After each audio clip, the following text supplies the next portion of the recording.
I'm Daniel, and welcome to my YouTube channel. We here at the channel are continuing in our series of videos with respect to education, information, inspiration, guidance, advice, and we're talking about punishing and pain. And the Torah talks at length about punishment for wrongdoing. So what's the proper way to view this?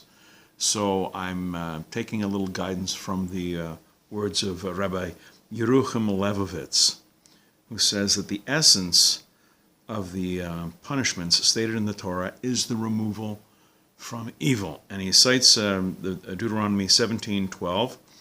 This is a part in Parshas Shoftim, where it talks about the judges, and if there's a problem that's too difficult for you to solve or to figure out, and if there's a dispute and you don't know what's what, you go to the court. In those days, it was the Levites, there was the judges. Nowadays, it's a rabbinical court. You go to a bezdin, a rabbinical court. You put the question to them, you give them the shaila, the question, and they will make a ruling as to what the proper law, the halacha, is. And the Torah says you're supposed to follow their ruling, follow their decision, and not to vary to the left or the right. You're supposed to just do it. And somebody who flaunts the decision of the court, who thumbs his nose at the court, as it were, the person is himself punished. And it says in that pasuk in Deuteronomy 17:12, and by doing so you will remove evil from your midst.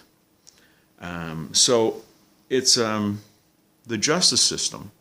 The punishment is a process for purification and cleansing of the Jewish people. And when we're in Israel under theocracy, under rabbinical rule, that's the whole point. And also in our daily life, if you've got a problem, you go to a rabbinical court and they make a ruling, you're supposed to go by the ruling. And if you don't, it's evil, and you're fomenting evil in the Jewish people, and you can't do that.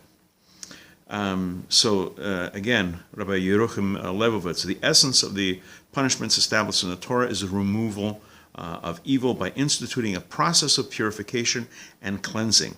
This is the underlying principle by which to understand the Almighty's punishments. So, like above, so down here. This is the principle to understand the way God punished. Torah talks about the courts punishing. Now we're talking about God's punishing. Rabbi Levovitz continues, his chastising does not stem from vengeance.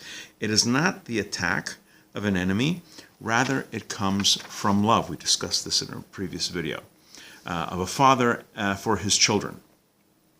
All of the Almighty's punishments, both those explicitly mentioned in the Torah, there are offenses for which punishments are specifically set out, that judges administered to those who did wrong, and punishments in the afterlife. Some averas, some sins, for which you're punished here by a court in this situation where you have a court. We don't have a Sanhedrin now. And there's also punishment in Olam Abo. There's punishment in the world to come. We're just dealing with in this world.